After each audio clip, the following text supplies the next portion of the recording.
Okay, Jake, now we're going to show these guys the post-run sequence, starting with a 750 milliliter Gatorade walk. Talk about what that is. I mean, that's usually like we'll get your Gatorade bottles and fill them up with either Gatorade powder or whatever sort of powder that you drink. It's a kind of electrolyte powder. You'll drink that, just walk around, mosey around. I don't know. It's a good way to like just let your legs cool down. I'm not gonna actually drink that because it's been out here for a long time. Yeah, right after that, you're going to go into the sumo stance. The sumo stance is just kind of like similar to the bent knee calf raises, but you're gonna go down like this, and you're gonna go and go into like a squat and touch the ground, and then bring one arm up so that your legs or so your arms are lined up. You're gonna hold that for a bit, and then you're gonna switch. Hold that for a bit. You want to do about 2 to 3 breaths. Yeah. In each. Then you go back, and then you go and reach up. Make sure you're breathing. And then you come up. It's kind of like a yoga thing.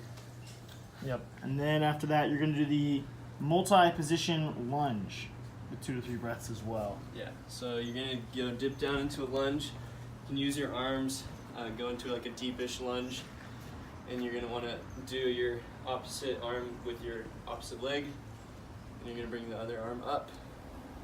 Just hold it for a little bit, and then you can go up and roll back and go into a slow stand up, and then you can switch sides, and in each position you can take a couple breaths and just do your You don't want your knee on the ground during Yeah. this.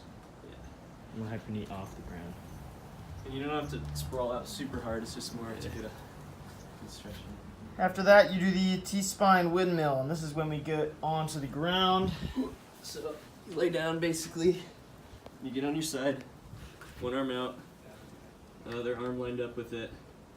You're gonna bring the top arm over and around and just stretch it all out behind you and bring it back.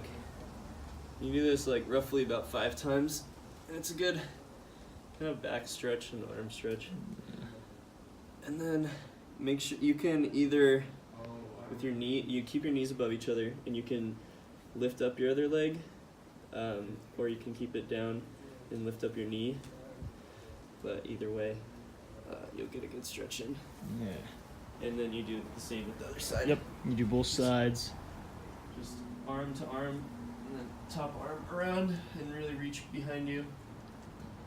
And arm to arm again.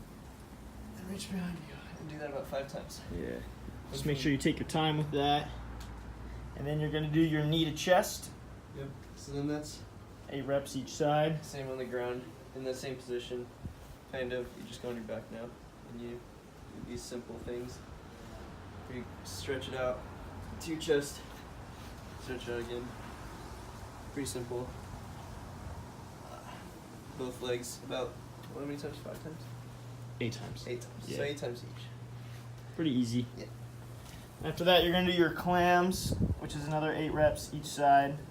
Those ones are same position as the T-spines. You're going to keep your foot and your knee above each other, but not touching. You can touch your feet together if you have trouble, but you're going to keep your hip lined up above your other hip, and bring your knee up, and engage your glute every time. It's kind of like a leg lift, but this is like the clam version. It's like a pivot. Yeah. Yeah. So you're going to do that on each side. And that goes into leg lifts, right? Yeah. Then you're going to go into your lateral leg lifts. So make sure that your hip isn't back here, because that wouldn't do anything for you. Make sure your hips are above each other, and you're engaging your glute, and you're just lifting your leg up as much as you can. Well, you don't have to go super far, but you lift it above each other. But if you find that that's starting to get really easy, you can Take it out offset a your little leg bit. a little bit like this, out or back, and you can start doing those. And you can increase the amount if you want to really strengthen your glutes also. Yeah. After that, you're going to do just some self-care or your individual performance plan. So whatever you used to do or in high school that you thought was good for you and helped you stay injury free. So whether that be massaging or foam rolling or taking a lacrosse ball and putting it underneath your butt and you roll around. So Yeah, and then grab some protein. yeah, and you can either Elevate, ice bath or yeah. compression or whatnot and elevate for 10 minutes. Elevate your legs. Just some self-care stuff. So that's it. Yeah, Yeah, it's post-run easy sequence. peasy. Yeah. Have fun with it.